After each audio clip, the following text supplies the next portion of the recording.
Salut l'équipe, on se retrouve pour ce nouveau point de marché hebdo du 26 mai 2025. Comme chaque lundi, on passe en revue les principaux actifs, les indices boursiers américains, l'or, le pétrole, le dollar et bien sûr Bitcoin et les cryptos. L'objectif de ce rendez-vous hebdo est très simple, avoir une vision claire des tendances en cours, des niveaux techniques clés et des éléments macroéconomiques à surveiller. Un rendez-vous pour prendre du recul, affiner nos analyses et être prêt aux différents scénarios que peut prendre le marché. Avant de commencer, je vous rappelle que je ne suis pas conseiller financier, je n'ai pas non plus de boule de cristal.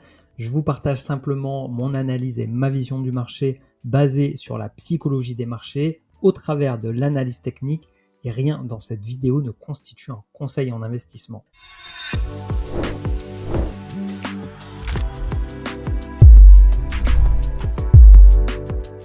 Bienvenue sur La Crypto by Joe, bienvenue aux nouveaux qui me découvrent au travers de cette vidéo. Je m'appelle Jonathan, j'investis dans les cryptos depuis 2017 et depuis maintenant environ 1 an et demi, je partage mon expérience et mon parcours d'investisseur au travers de cette chaîne YouTube. Je vous invite à aller faire un petit tour sur la chaîne donc pour voir les différents types de contenus que je peux vous proposer et à vous abonner si vous pensez que ça peut vous être utile. C'est aussi un moyen de soutenir gratuitement mon travail puisqu'environ 70% des personnes qui regardent mes vidéos ne sont pas abonnées et je remercie par avance tous ceux qui prendront le temps de le faire. Ceci étant dit, on attaque la semaine dans le vert. Ici, on est sur Crypto Bubble, on est sur le top 100 et on voit que la majorité des cryptos sont dans le vert. Donc en tête des progressions, on retrouve des échanges décentralisés, Hype de Hyperliquid et le JUP de Jupiter, donc le DEX de Solana. On retrouve également AAV qui fait plus 21%, AAV qui depuis un mois est vraiment dans une très belle tendance haussière. On retrouve également les cryptos anonymes que sont Monero. Pareil, Monero, la tendance est très jolie sur un mois, également sur un an, contrairement à la majorité des alts qui ont eu des fortes corrections. C'est pas le cas de Monero vraiment qui a une très très belle courbe, très belle tendance haussière. Et Zcash, donc une autre monnaie anonyme qui elle sur un an va avoir une courbe un petit peu moins favorable que celle de Monero et voilà, qui connaît un regain d'intérêt. Donc les cryptos anonymes qui ont également de la force sur une semaine et même depuis au moins un mois. On retrouve également quelques meme coins, Fartcoin qui fait plus 22, SPX qui fait plus 32, WIF plus 21. Voilà. Globalement, une map plutôt dans le vert avec différents secteurs d'activité qui ressortent. Mais globalement, comme on le verra tout à l'heure sur la dominance du Bitcoin, Bitcoin reste quand même toujours dans une dominance très très forte. Parce que là, même si on a des pourcentages de hausse qui sont très intéressants, ça fait aussi suite pour la majorité à des baisses qui ont été extrêmement violentes, beaucoup plus en tout cas que Bitcoin sur ces dernières semaines et ces derniers mois.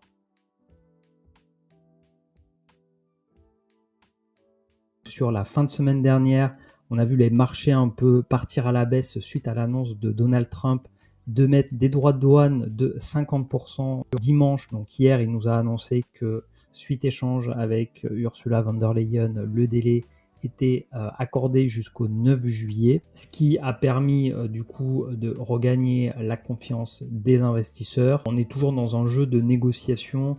Donald Trump fait toujours des annonces très fracassantes pour ensuite revenir dessus. Donc c'est, j'ai envie de dire, un peu toujours le même cirque qui recommence. L'impact que peuvent avoir ces déclarations sur les cours boursiers et potentiellement du coup par extension les actifs à risque dont font partie les cryptos a quand même tendance à baisser dans le temps. Donc on verra si cette semaine il y a des nouveaux rebondissements dans les tarifs qui durent maintenant depuis un peu plus de 2 mois et qui vont encore continuer je pense dans les semaines et mois qui arrivent. Pour moi la semaine dernière il n'y avait pas de données très importantes qui allaient être annoncées. Cette semaine, c'est ce jeudi, on va avoir les prévisions de croissance du PIB américain donc sur le premier trimestre 2025. On a eu la première prévision qui était le 30 avril où la croissance était négative. On était à moins 0,03% contre 0,2 de prévu et 2,4 précédent sur le dernier trimestre 2025. Le mois prochain, fin juin, on devrait avoir les données définitives sur le PIB.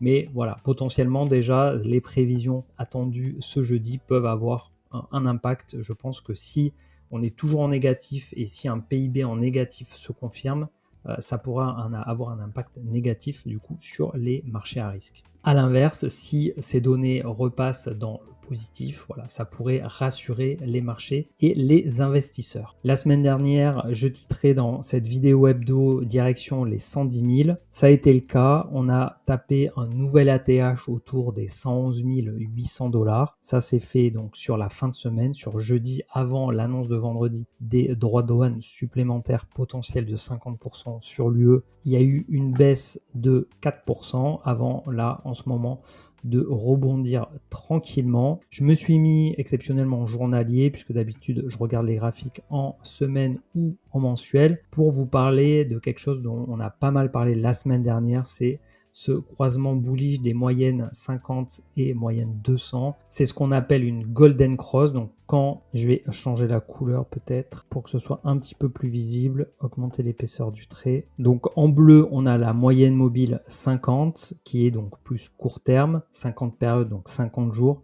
Et en vert, la moyenne mobile plus long terme qui est de 200 jours.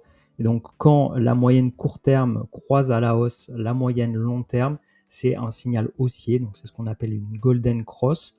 Donc ça envoie un signal plutôt positif, à l'inverse d'une death cross où on a la moyenne mobile court terme qui croise à la baisse la moyenne mobile long terme. Donc on a une death cross ici sur début avril qui était pour beaucoup annonciateur du marché baissier en se disant voilà, on croise bearish sur les moyennes mobiles en journalier, donc on part dans un marché baissier. C'est toujours à prendre avec des pincettes ce genre de croisement de moyenne mobile. Effectivement, on l'a vu ici également sur la consolidation du mois d'août. On l'a vu également dans cette consolidation de fin 2023. On l'a vu également lors du dernier cycle de 2021.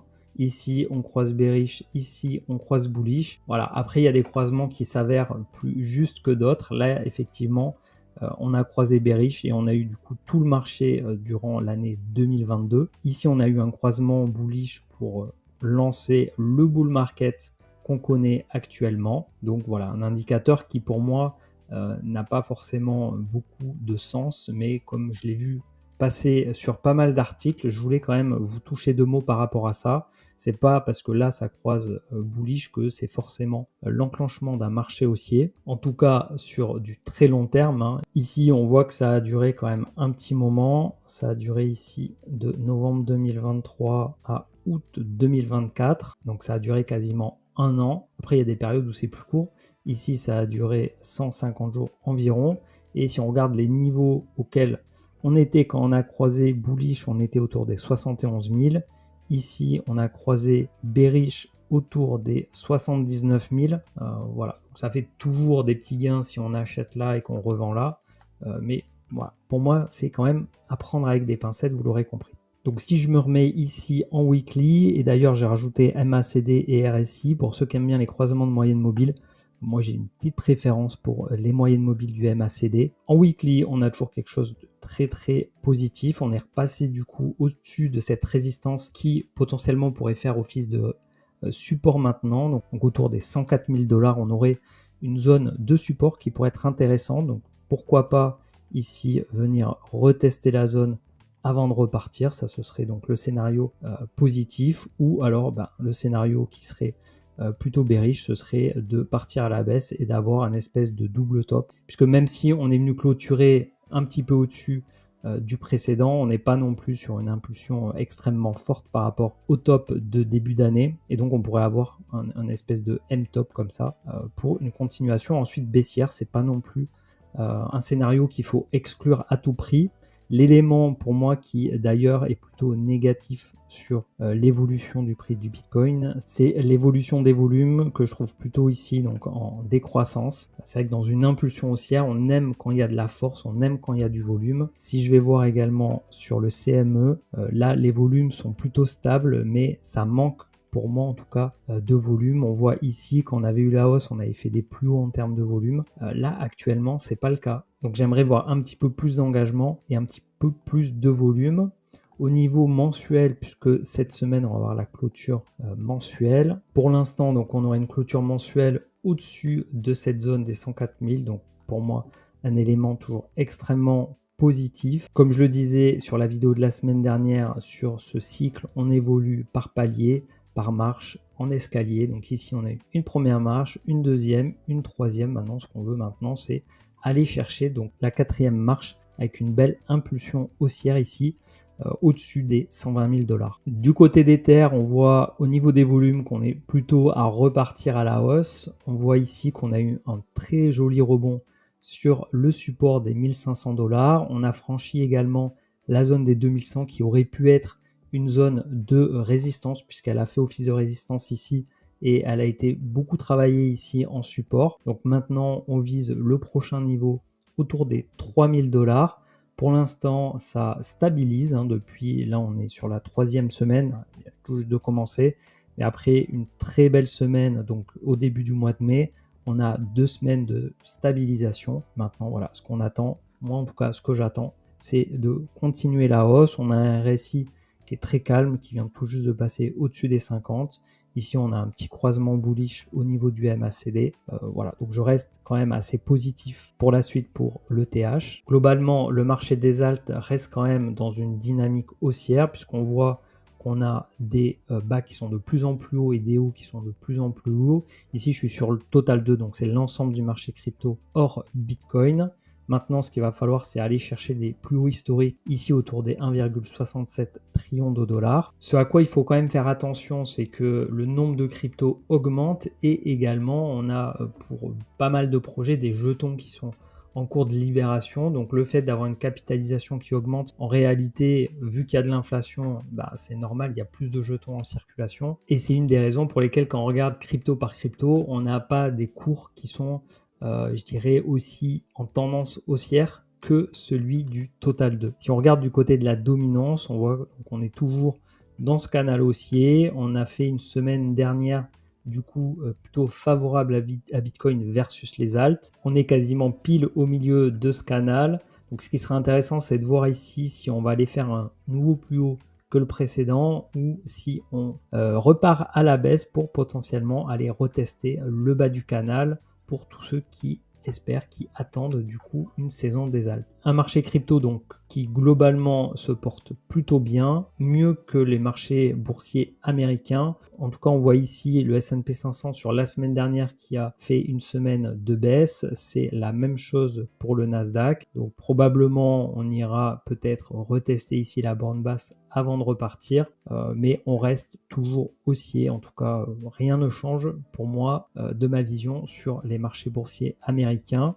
La tendance long terme se poursuit. Sur le gold, c'est pareil. On a eu semaine dernière une très très belle bougie verte qui a clôturé autour des 3358 $, qui a fait sa clôture hebdo du coup la plus haute. Donc là, pour ce début de semaine, on est en consolidation, mais ça reste quand même toujours très très haussier sur le gold. Le pétrole, lui, consolide autour des 60 $, et le dollar a enregistré une forte baisse la semaine dernière, revenant du coup sous le support ici des 100. Donc le DXY, c'est le dollar versus un panier de devises composé donc des principales devises du reste du monde, qui se situe dans ce canal haussier. Et voilà, nouvelle tentative du coup de breakout à la baisse du dollar versus les autres devises. On le voit du coup sur l'euro qui est venu rebondir ici sur cette zone de résistance ici en juillet 2023, ici durant l'été et septembre 2024 avant d'être cassé à la hausse. Ici on a un pullback du coup sur cette résistance devenue support. On est également ici les obliques dans un canal baissier, donc on a un rebond ici sur cette zone là. Je l'avais titré il y a 2 ou 3 semaines qu'on était sur une zone clé. C'est toujours le cas aujourd'hui. On est toujours en train